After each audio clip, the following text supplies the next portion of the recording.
Yes, Nurse Crane? How can I help you?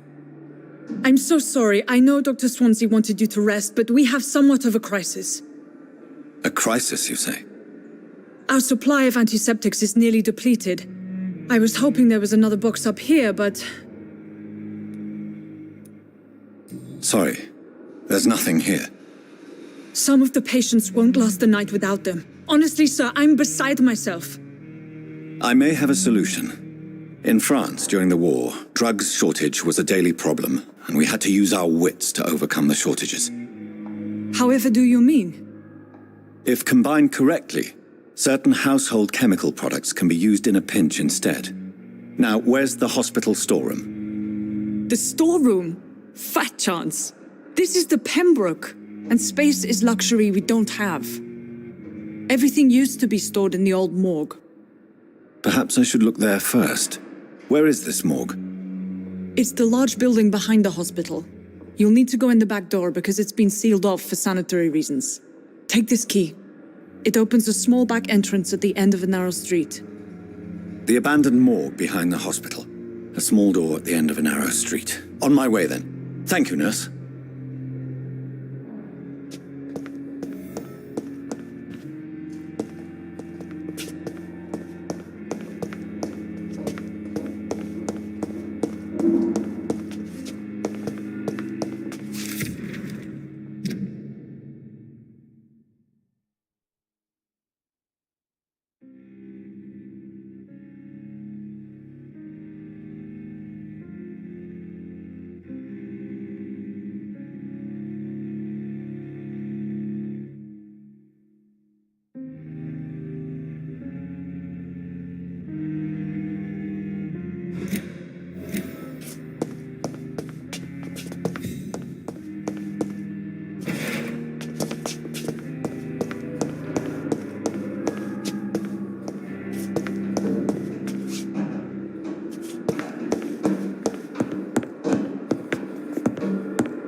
Good evening, miss.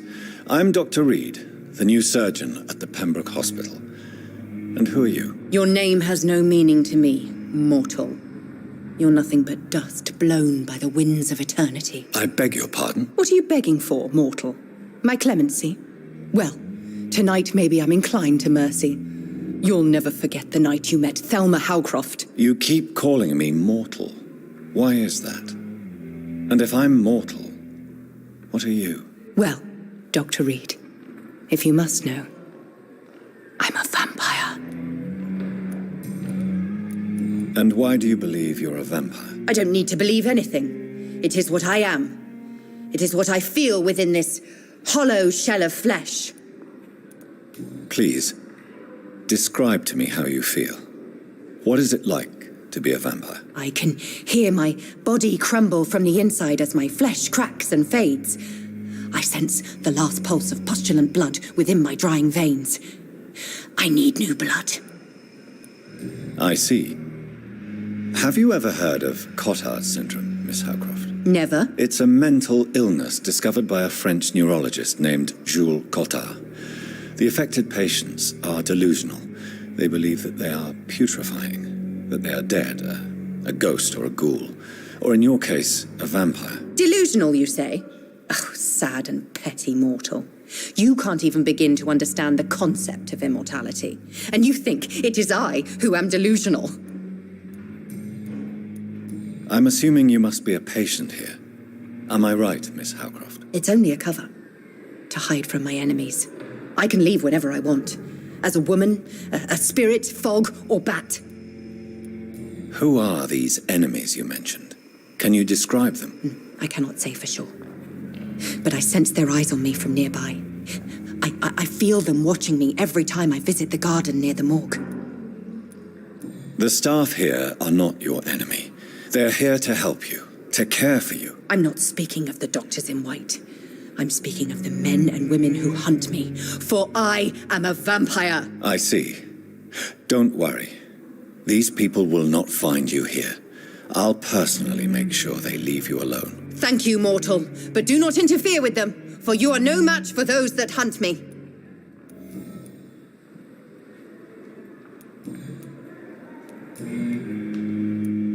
Who are you really, Miss Howcroft? I mean, apart from being a vampire. Is that not enough for you, puny mortal? What do you require? Proof of my powers? I'm curious to know who you were before becoming a vampire. It was such a long time ago, I don't remember. Centuries of unholy life can have strange effects on one's minds, you see?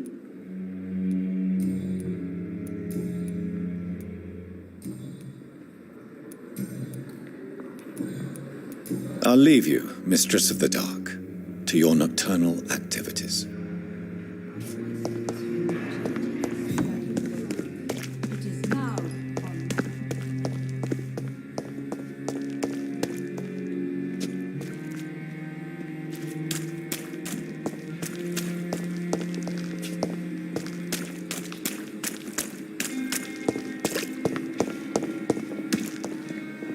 Good evening, Dr. Tippett. Dr. Reed, any good news to share? You're exhausting yourself, Corcoran. Maybe you should think about preserving your strength. No. We must keep on healing all those poor souls. We are the last rampart before chaos. Once more unto the breach. Nurse Brannigan is worried about you, Doctor. She should not have told you that. I will have a word with her. You don't have to blame her for her honesty. I'm not that kind of man, my dear Jonathan. Actually, Nurse Brannigan's opinion is the only one I may listen to.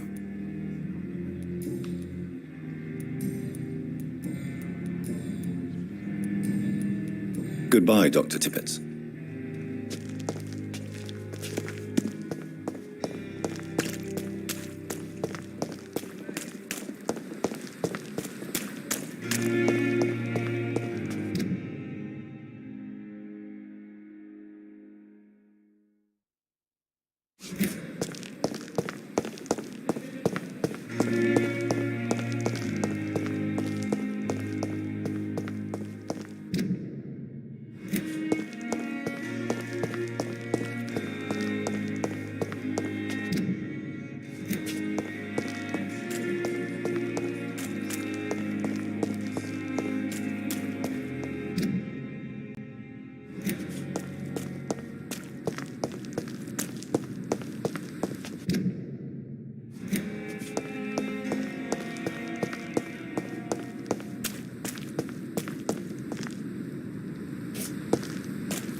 It's locked, all right.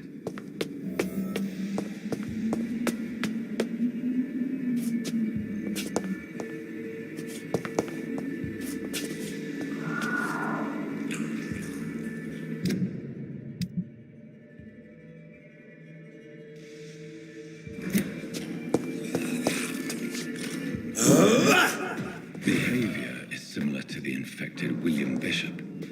Must be the same strain. This sickness moves faster than influenza.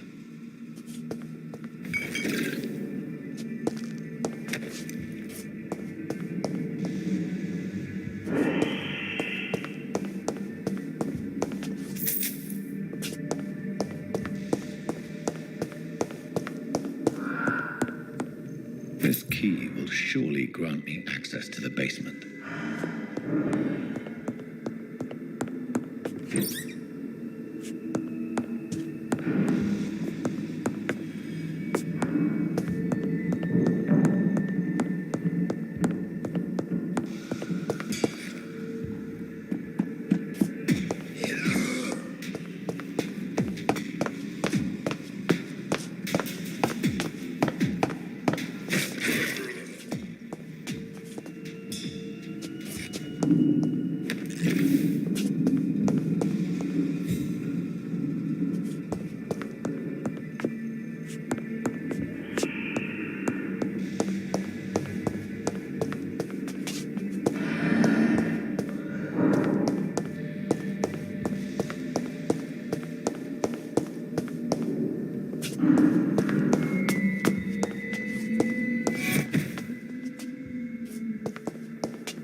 These scowls feed from corpses and the husks of animals. They're not after blood.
Mr. Connor's injuries don't match the report. I'd better look into this.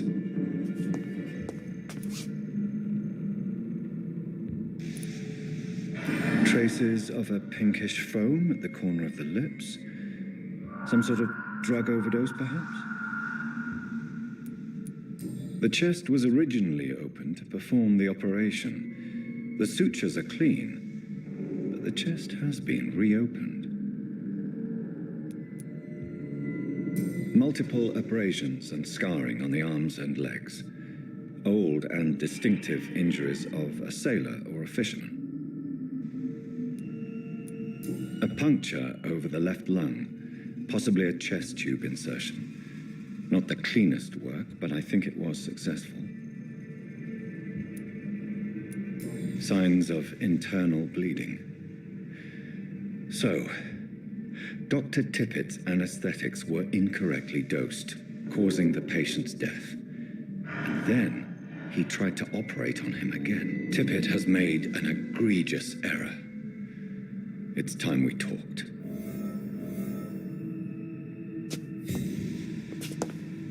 It's locked, all right.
These skulls can be so ferocious. I'm not sure I can defeat them without becoming stronger. To drink blood is so tempting. Sodium hypochlorite. Dangerous to administer, but efficient in the proper dosage.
Fortifiers. As popular as they are ineffective. But they do contain iron tartrate, and that might prove itself useful.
Finally, you've returned, Doctor.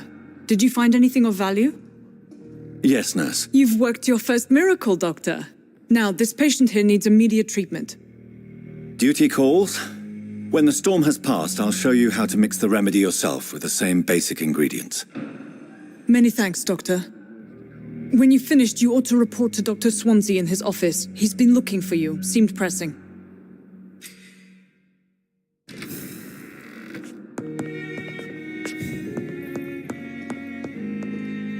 We may lack the resources, but we have some of the most brilliant minds in London at Pembroke.